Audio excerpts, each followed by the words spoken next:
দাদা 1000-5 টাকা দিচ্ছি ঘন্টা খানিকের জন্য, আপনার বউটার আপনার বাড়িটা একটু ভাড়ায় দেবেন? এই কি বললি তুই? আমার মা মরা মেয়েটাকে আজ বড়লোক পাত্রপক্ষ দেখতে আসবে, তাই আপনার বউটাকে আমার বউ সাজতে হবে আর আপনার বাড়িটাকে দেখাতে হবে। ও আচ্ছা, তো নুন আনতে পান্তা পরে তুই 5000 টাকা দিবি কোথা থেকে? সর্বনাশী, দেখ তোমার ও মাগো, পাত্র চলে এসেছে। হ্যালো, হ্যাঁ, বাঁ দিকে ঘুরে ডান দিকে গিয়ে নিচের দিকে মুখ করে সোজা উপরে চলে এসো। পাত্র এসে গেছে, আপনি তাড়াতাড়ি ভেতরে যান। এসো বউ। আস্তে, আসুন, বসুন, বসো বাবা। ও মাগো, ছেলেটা কি হ্যান্ডসাম।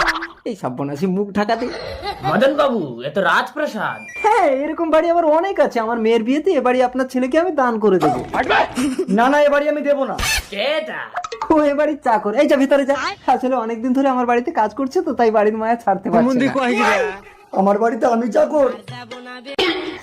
তা আপনাদের আসতে কোনো কষ্ট হয়নি তো? না না, আমার তো 10-12